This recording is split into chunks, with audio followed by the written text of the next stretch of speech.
نحمده ونصلي ونسلم على رسوله الكريم اما بعد محترم سامعین، اس وقت میں میت کو غسل دینے کی فضیلت اور غسل کے تعلق سے چند باتیں مجھے عرض کرنی ہیں۔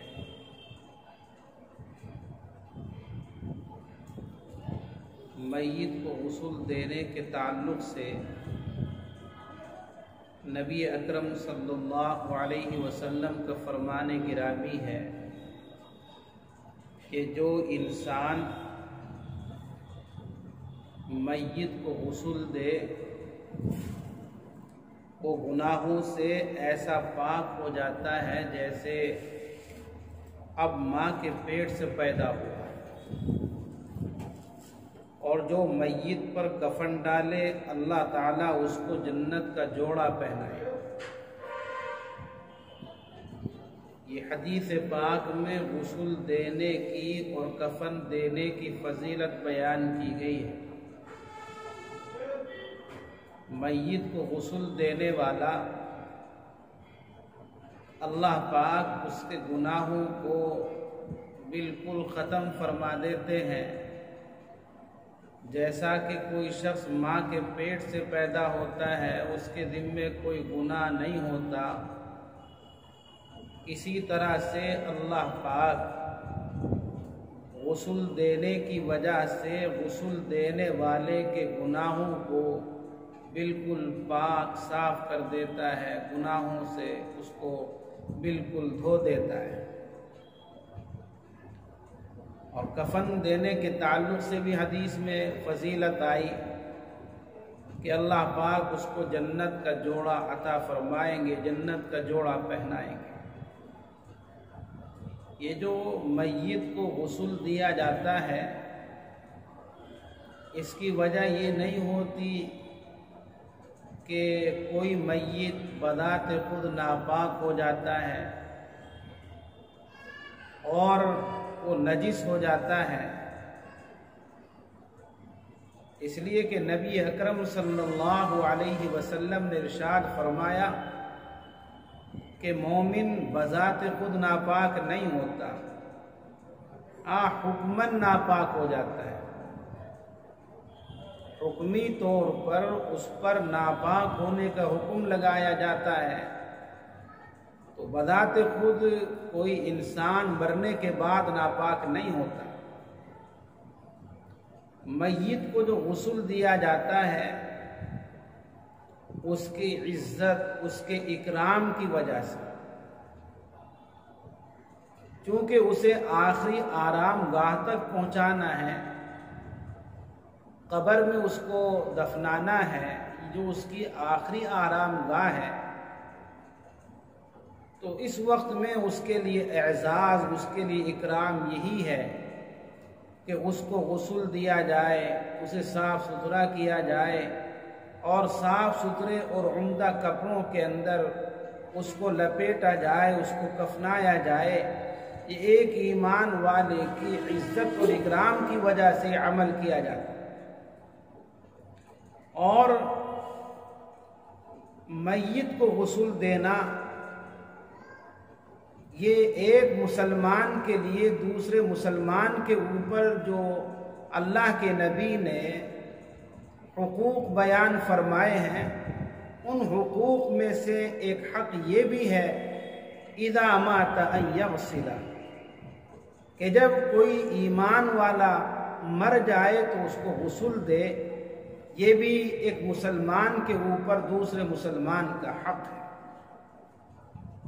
اب غسل دینے کے تعلق سے یہ مسئلہ ذہن میں رکھیں کہ غسل دینے کا سب سے زیادہ حقدار کون ہے؟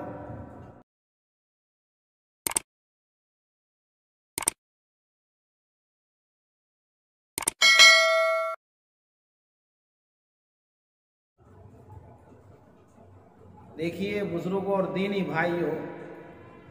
مرنے والے کے جو سب سے زیادہ قریبی ہیں، بہتر یہی ہے کہ وہی اپنے مرنے والے کو غسل دیں، اس لیے کہ اپنے عزیز کی، اپنے رشتہ دار کی، اپنے قریبی کی یہ آخری خدمت ہوتی ہے، اس لیے بہتر یہی ہے کہ وہی اس کو غسل دے۔ اور اس کے علاوہ بھی کوئی اور غسل دے سکتا ہے، اور غسل دینے کی فضیلت جو حدیث پاک میں بیان فرمائی گئی ہے، وہ فضیلت جو بھی حاصل کرنا چاہے، جو بھی غسل دے گا اس کو یہ فضیلت حاصل ہوگی۔ بعض علاقوں میں، بعض جگہوں پر غسل دینے کے لیے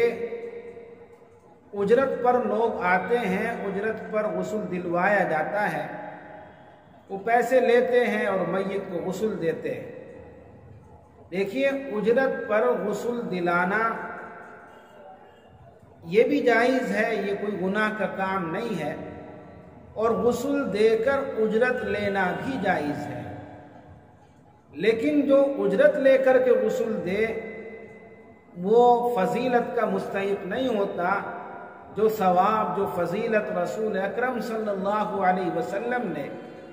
حدیث پاک میں ارشاد فرمائی ہے، وہ اس فضیلت کا مستحق اور حقدار نہیں ہوگا، اجرت اس کے لیے جائز ہو۔ تو بہتر طریقہ یہی ہے کہ اگر مرنے والا کوئی مرد ہے تو اس کے قریبی جو لوگ ہیں وہ اسے غسل دے، باپ کا انتقال ہوا ہے تو اولاد غسل دے، کسی لڑکے کا انتقال ہوا ہے تو باپ غسل دے، یا اور اس کے جو قریبی ہیں وہ غسل میں شریک ہوں۔ اور اگر کسی عورت کا انتقال ہوا ہے تو اس عورت کے جو قریبی ہیں، ماں کا انتقال ہوا بیٹیاں ہیں، بیٹی کا انتقال ہوا ماں ہیں، یا اور جو قریبی رشتہ دار بھی ہیں، عورتیں ہیں، وہ اس کے غسل کا اہتمام کریں، بذات خود غسل دیں، تاکہ اپنے مرنے والے کی آخری خدمت بھی ہو جائے، اور حدیث پاک کے اندر جو فضیلت بیان کی گئی ہے اس فضیلت کے بھی مستحق ہو جائیں۔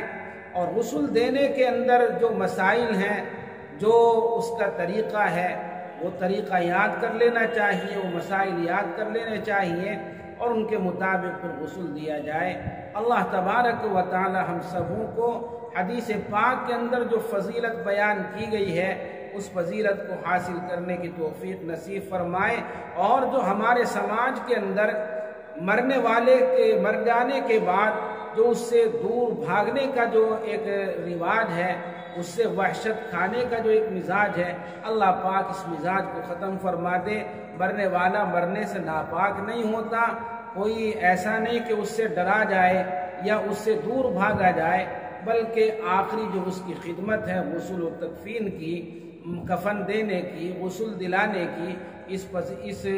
آخری خدمت کو انجام دینے کی کوشش کرنی چاہیے۔ اللہ تعالی ہم سب کو عمل کی توفیق نصیب فرمائے۔ وما علینا الا البلاغ۔